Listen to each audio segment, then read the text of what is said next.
Oke, kita mulai ya. Kita mulai lagi. Nah, fungi itu juga dari proses hasil fermentasi itu dihasilkan senyawa lain. Senyawa lainnya apa? Salah satunya misalnya organic acid, kemudian laktosa, kemudian misalnya antibiotik, kemudian hal lainnya adalah senyawa-senyawa yang memang bentuk lain dari proses fermentasi dari substrat asalnya. Jadi misalnya dia melakukan eh, menggunakan glukosa sebagai substratnya, kemudian hasil akhirnya misalnya dihasilkan etanol, dihasilkan asam laktat, dihasilkan H2O, atau dihasilkan senyawa-senyawa yang lain. Nah, itu adalah proses fermentasi, ya. Nanti ada lagi pada saat kalian berbicara tentang bioteknologi atau biodiversitas fungi misalnya, atau biologi kamir, nanti silahkan mengikuti mata kuliah tersebut, nanti akan dijelaskan lebih jauh terkait dengan fermentasi mikroorganisme. Nah, apa sih peran dari proses fermentasi itu? Salah satu proses fermentasinya itu adalah dihasilkan senyawa yang memberikan manfaat bagi manusia atau dia memiliki nutrition value. Apa nutrition value-nya? Misalnya dihasilkan asam asetat, dihasilkan asam laktat, kemudian dihasilkan asam profionat, dihasilkan etanol, dihasilkan antibiotik, contohnya adalah bakteriosin. Itu adalah improving of the nutrition value. Jadi nutrisi yang tadinya hanya mengandung misalnya mengandung protein saja, setelah diberikan atau dilakukan proses fermentasi, maka dia akan memiliki nilai nutrition value yang tinggi. Contohnya dia menghasilkan asam amino yang tinggi dibandingkan dengan tempe yang tanpa fermentasi. Kemudian hal lainnya adalah organoleptic quality of the food. Nah, ini juga bisa sebagai salah satu upaya ataupun tujuan dari proses fermentasi. Artinya organoleptiknya menjadi lebih enak gitu ya dibandingkan dengan non-fermented.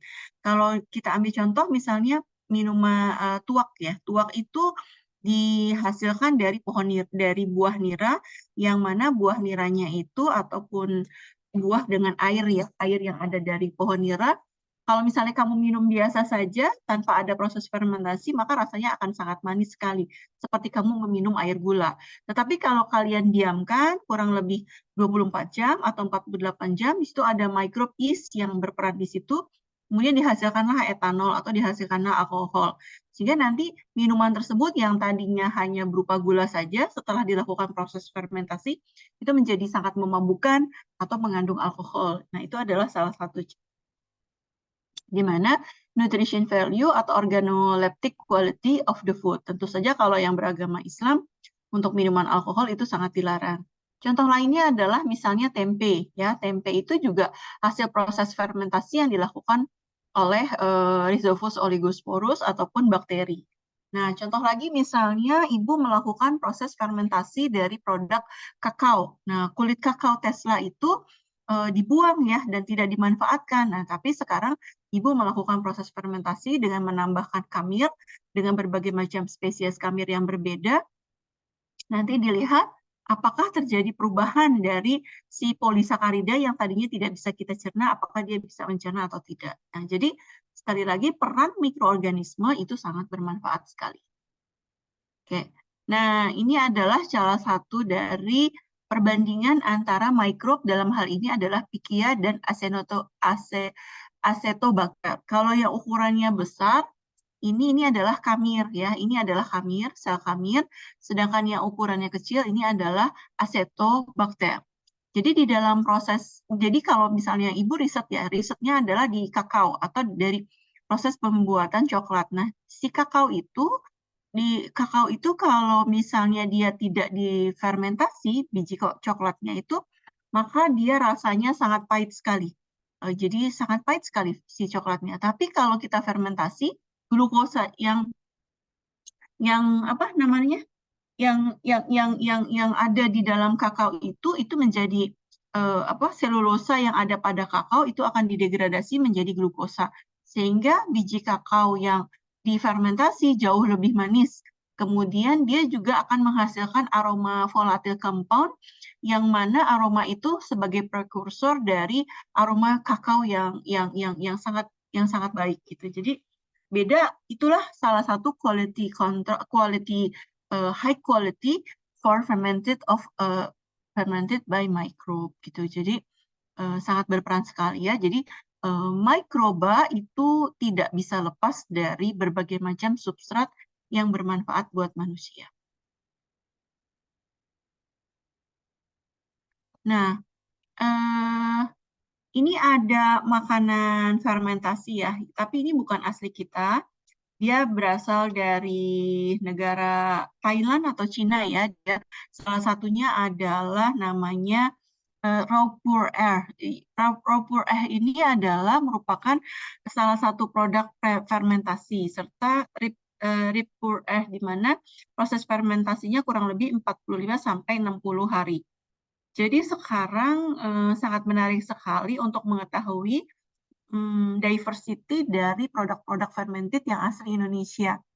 Itu belum banyak orang berbicara di sana dan setiap daerah itu punya fermented food sendiri ya. Nah, ini adalah teh yang kalau teh biasa aja itu tidak akan berasa baunya, tidak akan terasa enaknya. Tapi dengan produk proses fermentasi Repeat Pure Earth ini, dia tehnya itu didiamkan, diinkubasi dengan mikroorganisme yaitu Aspergillus niger serta Blastobotrytis adeni forfarans. Jadi hasilnya itu sangat berbeda rasanya. Nah, ini adalah beberapa spesies yang terlibat dalam proses fermentasi tersebut. Contohnya, yang spesies tersebut adalah Aspergillus nigri. Dia kapang yang bentuknya sangat kompak sekali, kemudian warnanya juga kehitaman, dan bisa dilakukan isolasi ya dari berbagai macam produk fermentasi tersebut. Nah, untuk melakukan proses berdasarkan molekular era atau dengan deteksi dengan secara molekular, ternyata kurang lebih ada 26 spesies, bahkan ada sampai 26 spesies, di mana 4 spesies adalah new spesies. Nah, ini adalah contoh dari Aspergillus nigri ini. Ini adalah berbagai macam berbagai macam spesies dari Aspergillus yang mana bisa berperan dalam proses fermentasi. Satu genera dari Aspergillus saja itu berbagai macam dan perannya juga berbagai macam ya. Sangat banyak dan sangat luar biasa sekali. Nah, ini adalah contohnya ya. Jadi ada Aspergillus Aculatinus, Brasilianus, kemudian Echolobia ini banyak banget. Perannya juga apa? Berbagai macam dengan peran yang berbeda. Baik, silakan di-capture dari masing-masing Aspergillus ini. Ibu memberikan tugas buat kalian untuk tugas mikrobiologi, cari peran dan fungsi dari masing-masing Aspergillus. Satu mahasiswa, satu jenis Aspergillus saja, dan tidak boleh sama. Ya. Kalau bisa nanti ada nama spesiesnya, kemudian ada data makroskopik, ada data mikroskopik, kemudian diisolasi dari mana, dan perannya seperti apa. Di sini ada 30 mahasiswa. Enggak, ada 40. Ada berapa mahasiswa kita? Ada 39 mahasiswa, Bu. Baik, ada 39 mahasiswa. Nanti kita buat sebuah book chapter sendiri terkait dari masing-masing jenis Aspergillus ini.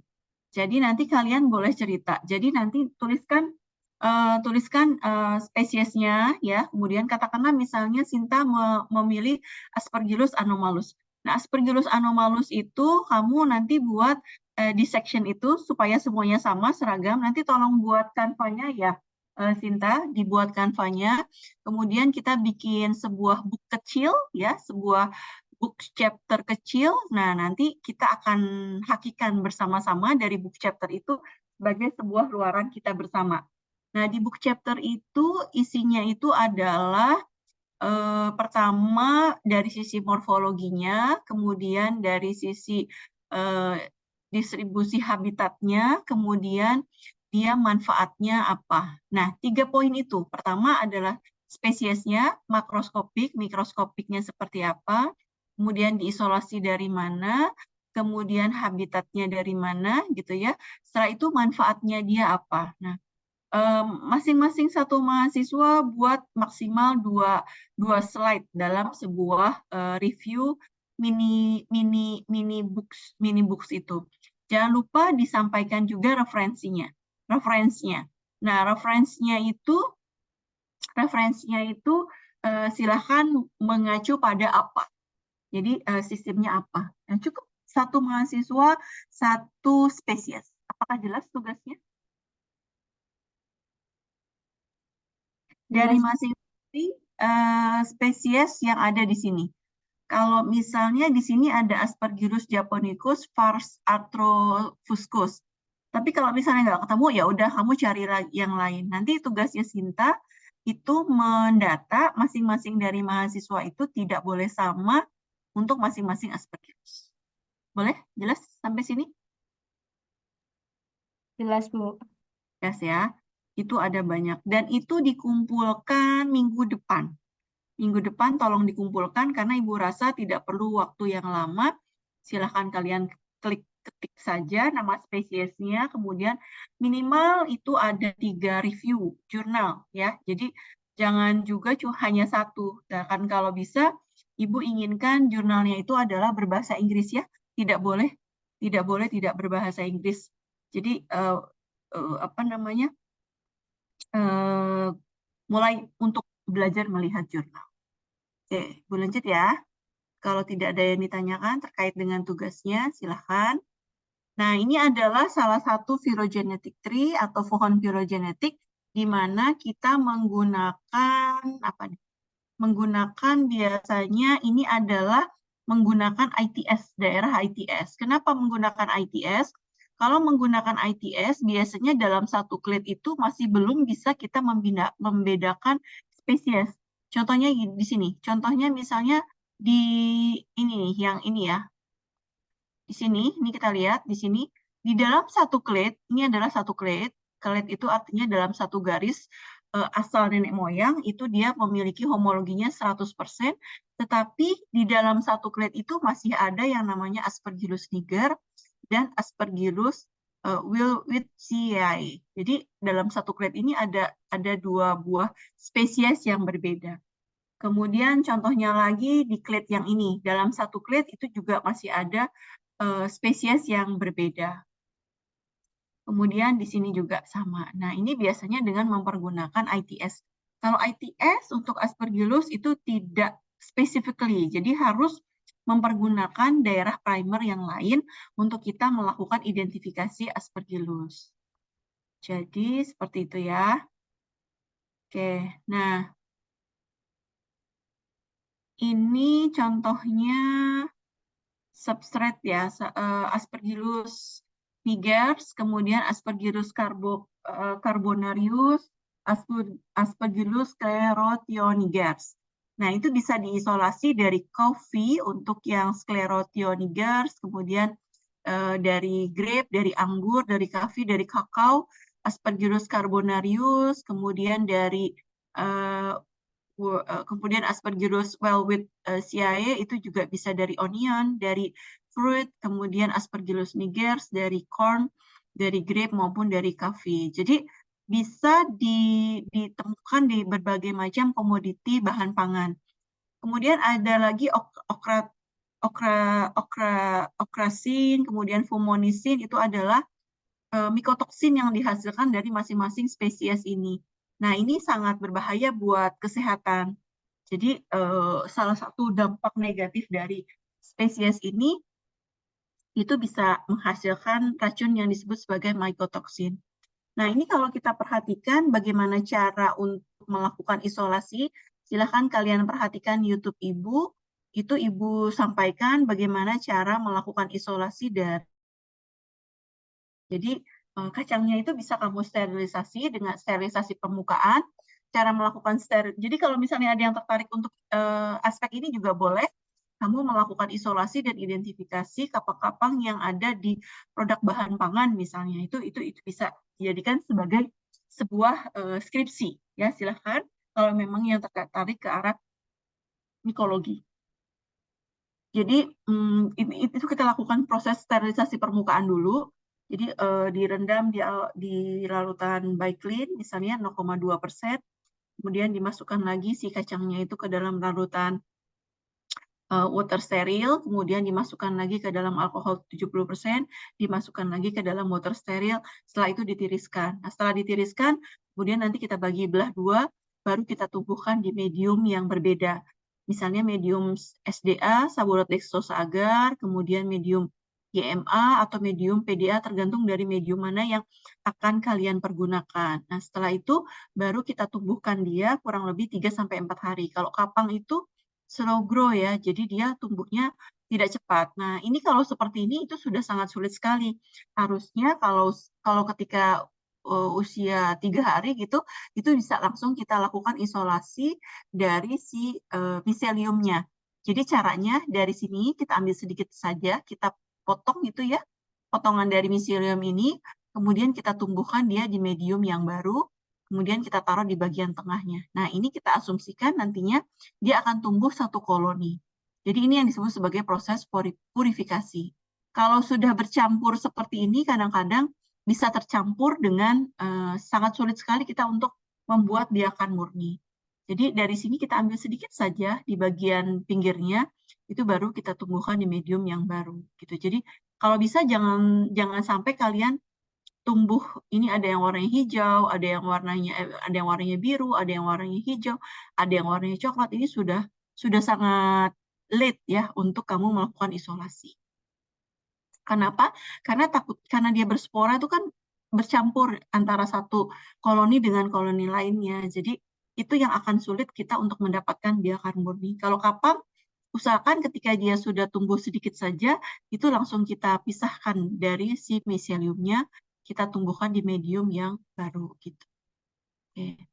Baik, sampai sini ada yang tanyakan? Apakah sudah jelas penjelasan Ibu yang terkait dengan bagaimana cara kita melakukan isolasi, kemudian peran dari si kapang untuk melakukan proses fermentasi. Silakan Ibunya di-cut ya kalau memang kalian ingin tanyakan. Nah, ini adalah Aspergillus yang berperan untuk makanan fermentasi, dalam hal ini adalah koji. Koji itu satu makanan yang minuman ya. Dia nanti kita lihatnya di sini ya. Ini dia ada salah satu food fermented yang mana salah satunya adalah koji. Nah, ini ada banyak Aspergillus yang berperan, ada white koji, ada yang black koji. Kalau black koji itu rata-rata yang berperan adalah Aspergillus niger, Aspergillus tubiganensis, Aspergillus leucionensis. Kemudian ada lagi white koji, itu adalah Aspergillus kawachi dan Aspergillus koreanus. Nah, ini adalah beberapa paper yang menyatakan bahwa salah satu black tea itu ternyata dengan adanya proses fermentasi dia tidak menghasilkan okratoksin. Okratoksin dan fumonosin. Fumonosin itu adalah toksin yang dihasilkan oleh fungi yang mana dia sangat berbahaya dan bisa menyebabkan keracunan serta kemandulan pada manusia. Tapi dengan adanya bantuan dari si mikroorganisme kapang ini ternyata dia tidak menghasilkan toksin. Nah, ini Ibu sampaikan tadi untuk melakukan identifikasi gimana caranya. Melakukan identifikasi fungi tadi Ibu sampaikan dengan mempergunakan ITS region. Nah, kalau menggunakan ITS region itu biasanya tidak rigid ya, atau dia tidak bisa membedakan antar spesies. Nah, biasanya diperlukan gen lain yang mana untuk bisa membedakan spesies yang satu dengan spesies yang lain. Ini ini udah, ini enggak.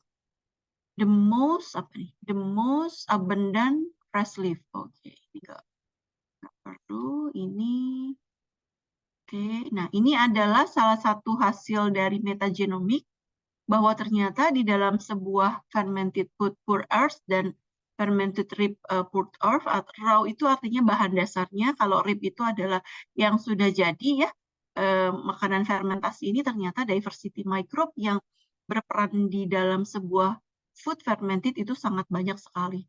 Kemarin sudah dijelaskan pada saat praktisi mengajar, tempe itu biasanya yang dilakukan dengan cara higienis dengan yang non higienis itu lebih enak tempe yang non higienis. Nah, itu terbukti bahwa ternyata mikrobnya juga diversity-nya sangat banyak sekali untuk yang non-higienis tempe. Jadi kalau kamu lihat kenapa proses pembuatan tempe itu diinjek-injek ya kedelainya dengan menggunakan kaki telanjang. Terus udah gitu yang membuat tempenya juga nggak pakai baju, dilepas bajunya sambil keringetnya itu jatuh-jatuhan di kedelainya. Dan itu rasanya katanya lebih enak dibandingkan dengan proses pembuatan tempe yang dengan cara yang hygiene. Nah, ini terbukti bahwa ternyata mikrob itu bisa ditemukan dalam berbagai macam produk fermentasi. Nah, di dalam produk fermentasi, makanan fermentasi ini, itu ternyata Aspergillus memiliki urutan yang paling tinggi. Nah, ini adalah porsinya, ini adalah teh yang merupakan harganya sangat mahal sekali di Cina ya.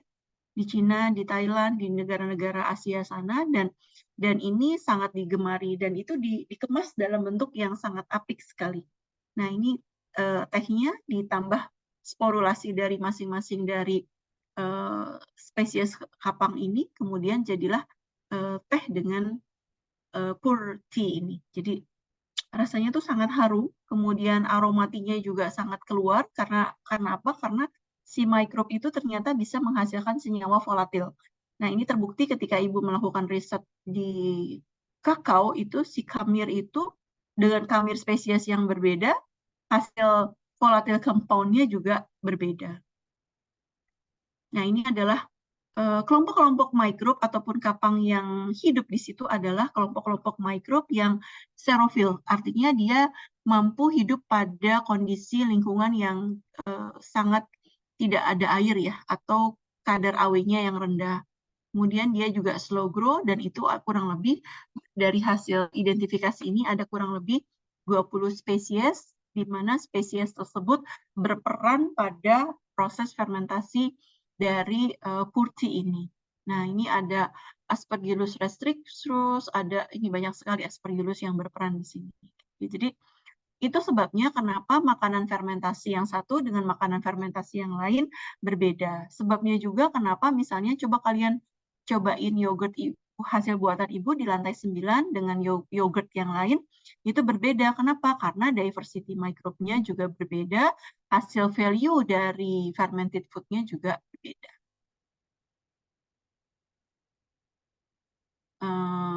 Ini adalah contoh dari dia ditumbuhkan di berbagai macam media ya. Ini riset yang disampaikan oleh mahasiswa, oleh si CBS ini. Kemudian di sini dia melakukan identifikasi, kemudian dilakukan analisis. Ternyata Aspergillus yang dominan itu adalah salah satunya adalah Leucoenensis. Oke, nah ternyata dia memerlukan dari masing-masing ini terlihat bahwa mikrob yang berperan itu juga memiliki konsentrasi atau kondisi lingkungan yang berbeda.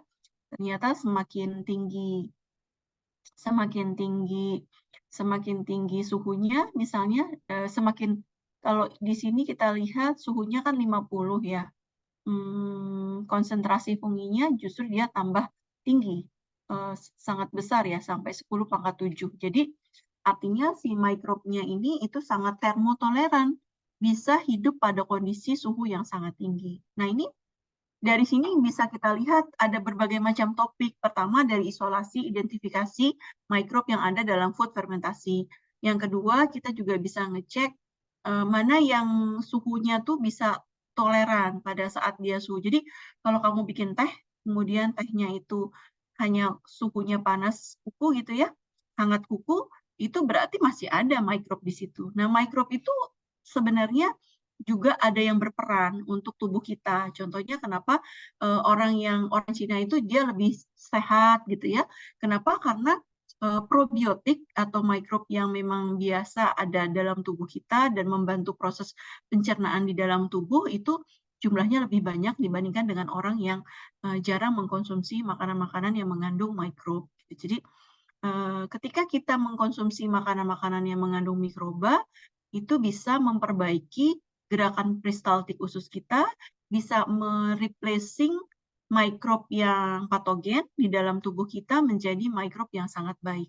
Kemudian senyawa asam yang dihasilkan oleh mikrob tersebut di dalam tubuh kita bisa mematikan mikroba patogen lainnya. Nah, itu pentingnya kita mengkonsumsi makanan-makanan yang berfermentasi.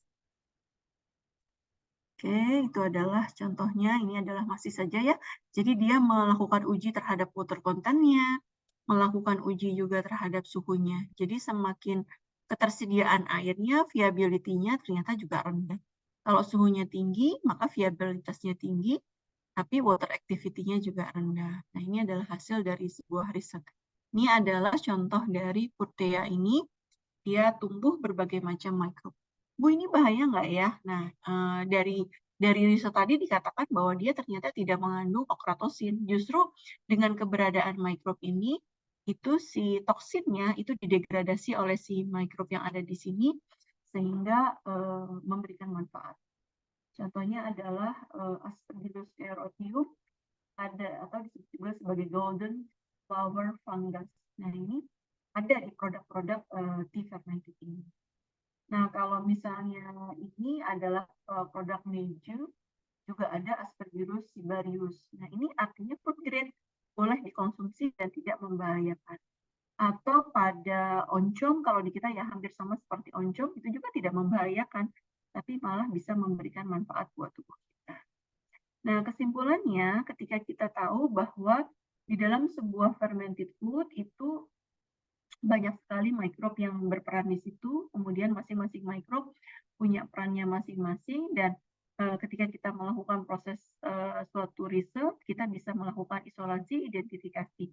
Nah, identifikasi yang bisa dilakukan bisa dengan mempergunakan ITS, atau di large subunit, atau di daerah Dewan Ditu. Kalau untuk kapang, biasanya kita mempergunakan ITS serta daerah-daerah lainnya, contohnya misalnya kita riboflavin atau misalnya RBB. Nah, itu adalah salah satu untuk melakukan identifikasi secara molekular. Tapi di samping identifikasi molekular, kita juga harus mengetahui karakteristik makroskopik, mikroskopik dari isolat tersebut. Dari sini terjelas, ini adalah beberapa tim peneliti yang terlibat dalam PPT ini. Oke, baik. Nah, di situ terlihat ya, bahwa ternyata mikrob itu, terutama fungi, sangat berperan dalam proses fermentasi. Dan masing-masing perannya itu bisa menghasilkan berbagai macam senyawa yang sangat bermanfaat bagi proses fermentasi. Baik, ada yang tanyakan? Silakan.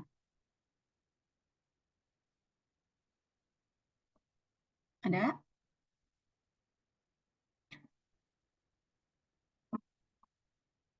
Tidak? Baik. Kalau tidak, Ibu akan alihkan tugasnya menjadi teman-teman menyelesaikan tugas yang tadi sudah Ibu sampaikan. Ya, silakan ditentukan kalian, kemudian dari sekarang mulai dicari. Nggak usah menunggu minggu depan, karena minggu depan sudah selesai. Sekarang masih ada waktu sekitar kurang lebih setengah jam. Nanti Ibu lihat draftnya setengah jam, setengah 12, itu seperti apa. Silakan. Kemudian kalau misalnya hari ini masih belum bisa karena mau Jumatan, nggak apa-apa. Cuma minimal dari 30 menit yang tersedia ini, kalian sudah bisa mengerjakan sesuatu terkait dari tugas yang tadi Ibu sampaikan. Jangan lupa tulis nama Aspergillusnya apa, kemudian tulis nama kalian di bawahnya sebagai first co-author. Ya, nanti di belakangnya boleh dikasih nama Ibu untuk masing-masing setiap chapter. Satu mahasiswa maksimal 2 chapter. Silahkan boleh kalian untuk melanjutkan. Jadi bikin satu template untuk books review-nya ini ya, Sinta ya. Ibu minta tolong. Kemudian silahkan kalian berimprovisasi untuk layout-nya sebagai satu capaian dari kelas kita untuk mata kuliah ini. Sudah jelas sampai sini? Jelas, Ibu.